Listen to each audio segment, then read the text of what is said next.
Alléluia. Je ne sais pas ce que tu vis dans ta vie depuis ton enfance, depuis ta naissance, depuis un moment de ta vie. Peut-être même depuis que cette année a commencé.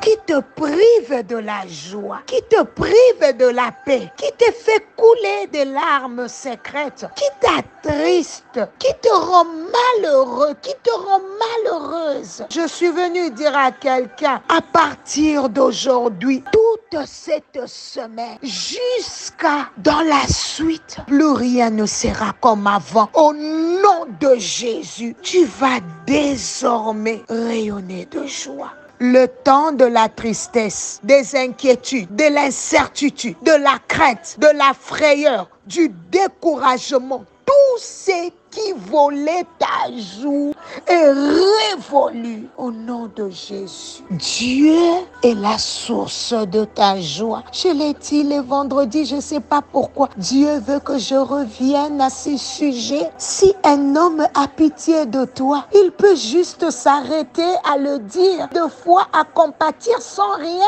faire de plus. Ce n'est pas qu'il ne soit pas sincère. Il peut être sincère mais limité par ses propres problèmes ou encore incapable de te venir en aide. Mais ce n'est pas le cas pour notre Dieu. Si il a pitié de toi, il te délivrera de mépris, de moqueries et de tout ce qui te couvre de honte et t'empêche de rayonner. C'est ainsi que le diable fait de son mieux pour toujours détourner tes regards des dieux. Mon bien-aimé, si les animaux peuvent compter sur Dieu, nous n'avons pas d'excuses. Nous qui sommes créés à son image et à sa ressemblance, nous pour qui son fils Jésus était mort sur la croix, nous n'avons pas d'excuses. Tous ces animaux espèrent en toi pour que tu leur donnes la nourriture en son temps. Tu la leur donnes. Regardez les oiseaux du ciel. Ils ne sèment ni ne moissonnent. Ils n'amassent rien dans leur grenier. Et votre Père les nourrit. Si tu vaux plus que les oiseaux du ciel, comment le Père ne prendra-t-il pas aussi soin de toi, mon frère? L'apôtre Paul le dit dans Romains, lui qui n'a point épargné son propre fils, mais il l'a livré pour nous tous. Comment ne nous donnera-t-il pas aussi toutes choses avec lui?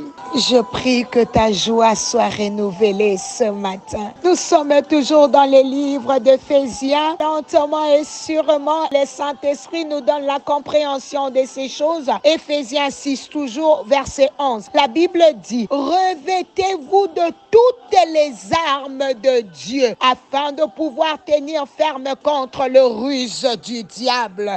Est-ce que Dieu dit qu'il doit te revêtir ou tu dois te revêtir toi-même? Toi-même, n'est-ce pas? Yes. Revêtez-vous. C'est un ordre. Tu es obligé de porter ces vêtements. Tu es obligé de porter une armure parce qu'un chrétien ne peut pas être nu. Quand le diable te regarde, il doit avoir du mal à te fixer les yeux. Il doit voir la lumière de Christ en toi. Quand on te regarde dans ta compagnie, on doit dire que tu es différent. Même si tu n'as pas encore ouvert ta bouche, même si tu n'as pas dit que tu es chrétien, mais quand on te regarde, on doit voir quelque chose de différent en toi. On doit déjà voir cette lumière rayonner en toi. On viendra te dire, on ne sait pas ce que tu as, on ne sait pas comment tu es. On sait voir que tu as quelque chose que nous n'avons pas. Tu agis différemment face aux problèmes. Quand nous, on s'agite, toi, tu es toujours calme. Tu parles différemment. Tu t'habilles différemment. On doit voir quelque chose de différent en toi. Parfois, on n'est pas obligé de dire à tout le monde que nous sommes pasteurs, nous sommes prophètes. On doit sentir que tu dégages quelque chose que les autres n'ont pas. On doit sentir que tu dégages quelque chose de différent. Ça va attirer la curiosité des autres. On viendra te poser la question, qu'est-ce que tu fais pour être comme ça? Qu'est-ce que tu fais pour toujours aboutir à de bons résultats? Alors, ça sera une occasion pour toi de parler de ton Dieu, de parler de Jésus. Ne sois pas pressé de présenter tes titres avant tes œuvres. Tu peux crier que tu as Jésus, mais tes œuvres sont différentes. Tu peux crier que tu es chrétien, mais tes œuvres sont contraires à ce que tu dis. N'avoir pas de bonnes œuvres emmène la honte du titre, emmène la honte du nom que tu as donné aux gens. Que tes œuvres te justifient. La Bible dit, vous les reconnaîtrez par les œuvres. Que tes œuvres justifient tes titres. Que les œuvres que tu montres justifient les titres que tu as au nom de Jésus. Sois humble afin que tes œuvres parlent. Écoute, dans Luc 14, 7, où Jésus est en train de dire aux disciples, les invités choisissent les premières places à table. Alors, il leur donne ses conseils. Quand quelqu'un t'invite à un repas de mariage, ne va pas t'asseoir à la première place. On a peut-être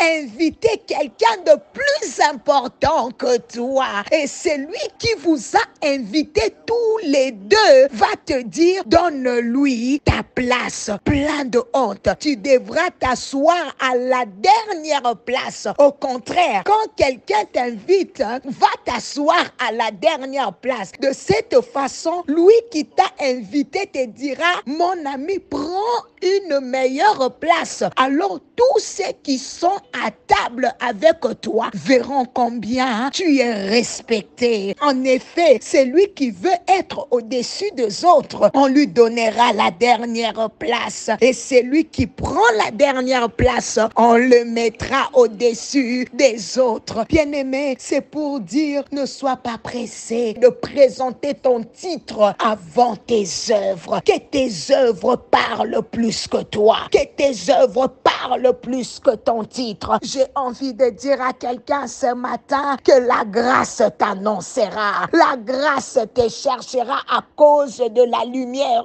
qui luit en toi. Quelqu'un va dire, mais tu es apôtre. Qu'est-ce que tu fais derrière? Quelqu'un va dire, mais tu es pasteur. Le Saint-Esprit enverra des gens pour aller te chercher afin de venir t'asseoir au premier banc. Servante, on te mettra devant. On ne te précipite pas pour les premières chaises. L'Esprit de Dieu va bien faire ta publicité. La Bible dit, revêtez-vous donc d'une façon où Dieu nous demande de nous protéger. C'est une façon où Dieu nous revêt des outils de travail afin que nous soyons préparés contre le ruse du diable. Parce que Paul avait compris qu'il y a un combat permanent. Revêtez-vous de toutes les armes de Dieu afin de pouvoir tenir ferme contre les ruses du diable. Que mon Dieu bénisse ton lundi, ton mardi, ton mercredi, ton jeudi, ton vendredi, ton samedi, ton dimanche. Tu es béni. Et si tu as été béni, quoi ne pas bénir une autre personne avec cette prière? May the Lord bless you all. C'était bien l'humble servant de l'Éternel, Maman Nathalie Lokula. À demain par la grâce de Dieu. Et n'oublie pas notre grand rendez-vous, déjà de nuit de prière, ce vendredi. God bless you all.